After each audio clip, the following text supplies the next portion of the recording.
இலங்கை வேந்தன் ராவணன் வந்து அவனுக்கு அதிகமான சக்தி வேணுன்றதுக்காக சிவன் கிட்ட வேண்டி உருகி பெரும் தவம் செஞ்சான். அந்த தவத்துக்கு மெச்சி சிவன் வந்து அவனுக்கு வந்து வரம் கொடுத்தாரு.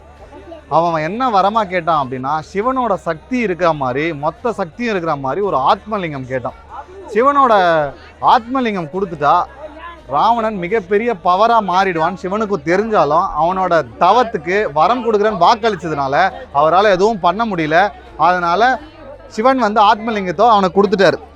ராவணனுக்கு ஆத்மலிங்கம் கிடைச்ச உடனே தேவர்கள்லாம் பயப்பட ஆரம்பிச்சாங்க. இந்த ஆத்மலிங்கம் ராவணனுக்கு கிடைச்சதுன்னா அவன் எவ்வளோ பவர்ஃபுல்லாக ஆவான், இந்த ஆத்மலிங்கத்தை அவன் வந்து இலங்கைக்கு கொண்டு போயிட்டா இன்னும் எவ்வளோ பவர்ஃபுல்லாக இருப்பான், அவன் தேவர்கள் எல்லாம் அழிச்சிருவான்னு பயந்தாங்க. அவங்க பயத்தை போக்கிக்கிறதுக்காக விநாயகர்கிட்ட போய் உதவி கேட்டாங்க, ஏதாச்சும் பண்ணு விநாயகா அப்படின்ட்டு. ராவணன் வந்து ஆத்மலிங்கத்தை வாங்கிட்டு கோகர்ணா வரைக்கும் வரும்போது இமயமலையிலேருந்து வாங்கிட்டு வராரு ஆத்மலிங்கத்தை. கோகர்ணா வந்த உடனே அவர் வந்து, ஆஹா மாலை பூஜைக்கு டைம் ஆயிடுச்சு, இப்போ என்ன பண்ணுறது, கீழேயும் இந்த சிவலிங்கத்தை வைக்கக்கூடாது, ஏன்னா சிவன் வரம் கொடுக்கும்போது இந்த ஆத்மலிங்கத்தை நீ கீழே வச்சுட்டனா அவ்வளோதான், அதை உன்னால் எடுக்க முடியாது, அதோட பவர் வந்து அந்த இடத்துல தங்கிடும் அப்படின்னு ஒரு வரம் கொடுத்துருந்தார்.